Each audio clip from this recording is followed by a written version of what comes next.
කම්පනය අතර සහ කම්පනය හදට.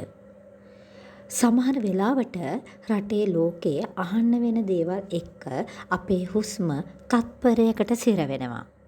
අනේ අපොයි කියලා කියවෙනවා.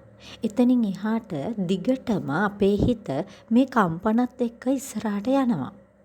ඒ ප්‍රවෘත්තියම නැවත නැවත බලනවා. ඒ මිනිස්සු වෙච්ච අපේ හැටිනේ. ඒත් මේ ධර්මතාවය මේ ඇත්ත ඔයාට මට පිළිගන්නම වෙනවා. සොබා දහමට නොවන අවනත ලොවේ කිසිවක් නෑ. සොබා දහමේ කැමැත්තට අපි ආව වගේම එයාගේ කැමැත්තටම අනුව තමයි අපට යන්න වෙන්නේ. අපි නොහිතා කරන සමහර දේවල් නිසා සිද්ධ වෙන දේවල් වගේම සොබා දහමේත් සමහර සිදුවීම් අත්වැරදීම් නේද කියලා අපට හිතෙනවා. හැබැයි එවැනි තැන් සොබා දහම විසින්ම නිවැරදි කරනවා. ඒක බරපතල විශ්වාසයක් විදිහට තියාගන්න.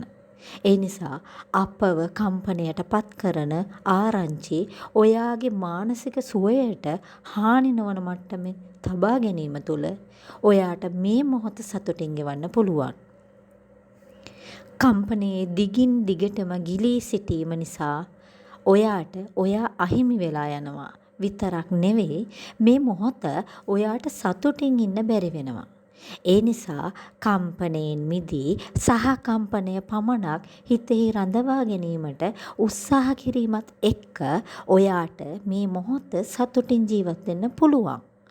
වගේම තවත් කෙනෙකුට ඔයාව දැනෙන කෙනෙක් වෙන්න පුළුවන්.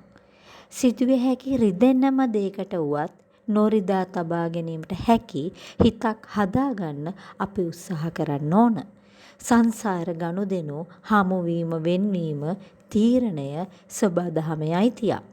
රිදි රිදී ගෙවා දමන්න තරම් මේ ජීවිතය දිඟු නැහැ. ගත වෙන මොහොත සතුටින් ඉන්න. ස්පෙයාර් පාර්ට්ස් සමගින් මම ඇප්ස්